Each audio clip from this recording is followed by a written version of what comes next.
Cara, no período que você foi presidente, que eu tava falando, como é que era a sua relação com outros presidentes? Você tinha, assim, as coisas que você falou da rivalidade meio doida e tal, tinha muita... Às vezes, sei lá, conversa e tal, você tinha resistência de outros clubes só porque era Flamengo? Olha, pouco. Tinha.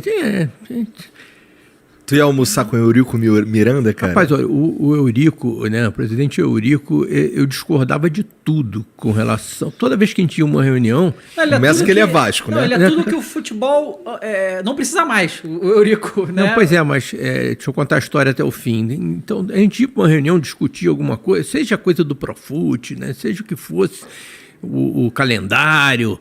Né, a minha opinião era sempre oposta da do presidente Eurico.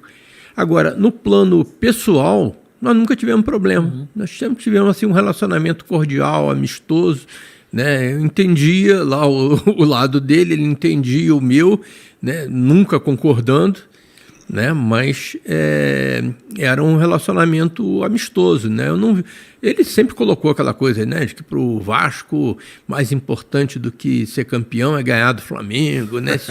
Eu sempre achei que ele, né, ele não está mais aqui para confirmar e tal, né? Mas eu sempre achei que ele falava isso da boca para fora para valorizar o Vasco em relação aos outros rivais do Flamengo, né? E para se colocar assim como um grande rival do Flamengo. Ele conseguiu por um tempo, porque assim, primeiro o grande clássico no futebol carioca foi o Fla-Flu, mas durante toda a minha adolescência, o que a gente olhava com mais raiva era pro Vasco. E já na minha época era o Botafogo, né? Porque o Botafogo ganhava da gente, né? Anos 60, o Botafogo montou 2 timaços. Né, montou aquele primeiro timaço do início dos anos 60 que tinha simplesmente, né, Garrincha, Didi, Quarentinha, Amarildo, Zagallo, Nilton Santos. E depois que esses jogadores todos foram embora, veio aquele outro, né, com o Rogério, Gerson, Roberto Miranda, Jairzinho, Paulo César, Caju. Chato demais, né? Leônidas na defesa e tal. E eles foram timaços que ganhavam. De vez em quando o Flamengo ia lá, beliscavam, né, uma vitóriazinha aqui e tal, mas tanto que eu falei da história do Zico e tal, que ele sofreu no colégio, como eu sofri também. Mas felizmente, aí depois que ele começou a jogar, e talvez... Cada um resolveu o problema à sua maneira, né?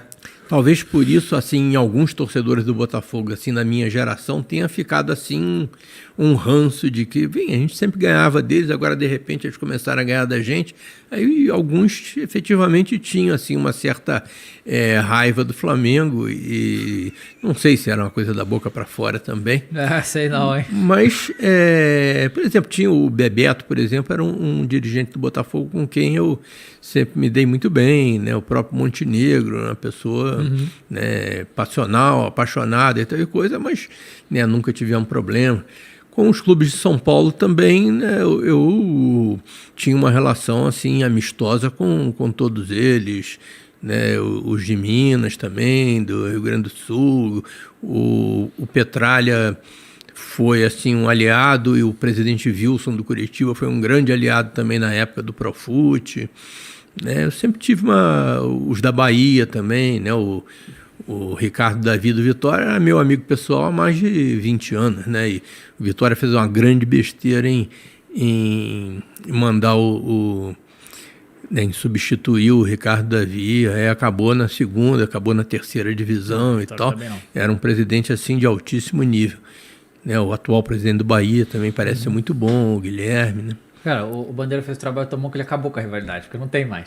Acabou a rivalidade. Acabou a rivalidade. Tem uma rival no Rio. Não tem rival. De vez em quando o Fluminense. Tudo bem, não, é foda né? o Fluminense. Salve pros amigos do Fluminense aí, porque, também, né? porra, cara, esses caras têm sido uma pedrinha no sapato, cara. Mas sabe, é aquela pedra mesmo, né? Porque, né, o cara